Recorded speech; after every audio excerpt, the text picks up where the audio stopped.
Few comedies have stood the test of time quite like A Fish Called Wanda. Released in 1988, this British-American caper blends razor-sharp wit, absurd physical comedy, and unforgettable performances into what many consider one of the greatest comedies ever made. And honestly, that reputation is fully deserved. From the very first scene, A Fish Called Wanda establishes itself as something special. It's sleek, smart, and endlessly rewatchable. With comedy legends like John Cleese and Michael Palin, both alumni of Monty Python, you already know you're in safe hands. But even with that pedigree, it's Kevin Kline who completely and utterly steals the show. His portrayal of Otto is nothing short of phenomenal. Loud, arrogant, wildly insecure, and hilariously unhinged, Otto is one of the most memorable comedic characters ever put on screen. Kline doesn't just play the role, he dominates it. Every scene he's in becomes instantly funnier, sharper, and more chaotic. It's no surprise he would go on to win the Academy Award for Best Supporting Actor at the 61st Academy Awards in 1989, also being nominated for a BAFTA that same year. Now for me, Kline is one of the most underrated actors of all time. There is literally no role he cannot play, from comedy to drama. The mere fact that this man has only won one Academy Award is quite a shame. But if there was one role you'd have to pick out of this fantastic lineup, it would have to be this one. In many ways, Otto West is Kline's defining character of his career. Meanwhile, Jamie Lee Curtis delivers one of her defining early performances as Wanda, smart, seductive, and always one step ahead. Her chemistry with the rest of the cast is absolutely electric.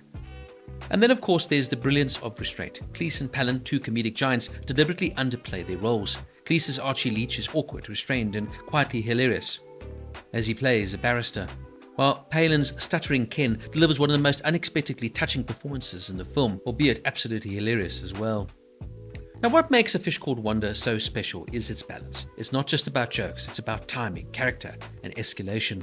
The film weaves together a clever heist plot with escalating absurdity, building toward moments that are both ridiculous and perfectly earned.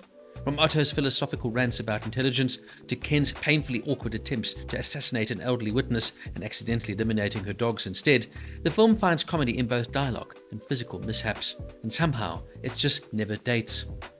The origins of A Fish Called Wanda go back to 1983, when John Cleese and director Charles Crichton began developing the idea.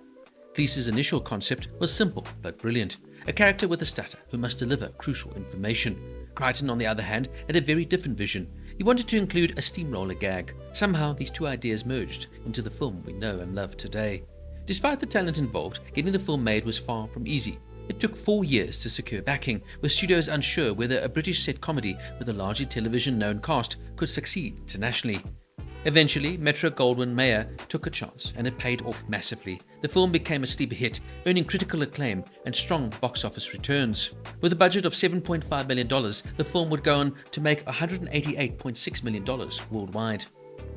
Some trivia notes. Kline ad-libbed much of Otto's dialogue, shaping the character as filming progressed. His chaotic energy wasn't just scripted, it evolved organically. At one point, he even started singing Volare during a scene because he ran out of Italian phrases while improvising. Now, the infamous scene where Otto actually eats fish. Well, luckily he wasn't really doing that, as the fish were made of jello. Kline reportedly offered to eat the real fish, but the filmmakers refused. Palin's portrayal of Ken's stutter was deeply personal. His own father had a stammer, and he drew on real-life experiences to shape the character, especially how the stutter changes depending on comfort levels. His performance was so sensitive that he later helped find a centre supporting children with speech difficulties. During the sexual scene between Kline and Curtis's characters, Kline pulls his face whilst reaching climax. Curtis had to literally bury her face in pillows to stop herself from laughing at Kline's hilarious expressions. Archie's daughter, Portia, is played by Cleese's real-life daughter, Cynthia Cleese. At the dog's funerals, the choir sings a mock Latin hymn translating to "Have mercy, Lord, the dog is dead," a perfect example of the film's dark comedic edge. Originally, Otto was meant to die under the steamroller right at the end of the film, but test audiences loved him so much that the filmmakers changed the ending, letting him survive in absurd fashion. Perhaps the most infamous story, during a screening in Denmark, a man reportedly laughed so hard during the chips up the nose scene that he suffered a cardiac arrest. While often retold as an urban legend, the story has been widely circulated and remains part of the film's strange legacy.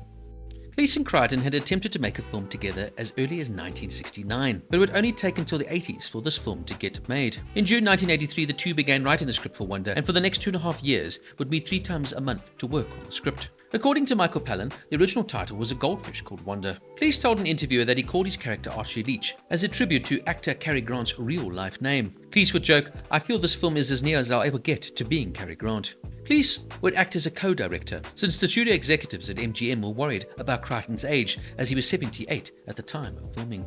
On set, Crichton wore a t-shirt presented him by Cleese and inscribed, "Age and treachery will always overcome youth and skill." Filming began in England on July 13, 1987 and wrapped on September 21, 1987 after 70 days. At the time, the film became the highest grossing British film of all time, with a gross of £12 million. In March 1989, a few months after the film's release, the Orange County chapter of the National Stuttering Project picketed outside MGM offices in Culver City in protest of the movie. Charles Crichton would receive a nomination for Best Director at the Academy Awards, and Crichton and Cleese would receive a nomination for Best Screenplay. This would be Crichton's final film, as he would pass away on 14th of September 1999 at the age of 89. The principal cast reunited in 1997 for Fierce Creatures, dubbed an equal rather than a sequel.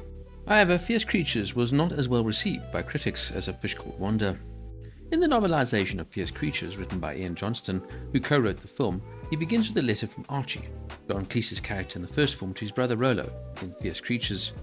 Archie and Wanda are still living happily in Rio, and Wanda enjoys having a new child each year. Otto visited them once, having left South Africa after Nelson Mandela's election and the end of the apartheid regime. He's looking now for like-minded individuals to form a group of National Socialists. Ken is still the master of ceremonies at the London Seaward. Before visiting Rio, Otto looked him up, as they were old friends. Otto offered Ken a bag of tropical fish as a peace offering, but Ken had him thrown out, and Otto, as an act of final revenge, empties the bag of fish into his mouth and swallows them without remorse. Now, each of the main four characters brings something unique to the comedy. Archie Leach, played by John Cleese, is repressed, awkward, and quietly brilliant, while Jamie Lee Curtis, as Wanda, is clever, seductive, and manipulative. Otto West, played by Kline, is loud, delusional, and outrageously funny, while Ken, played by Palin, is gentle, tragic, and hilariously unlucky. Together, they create one of the most perfectly balanced ensembles in comedy history.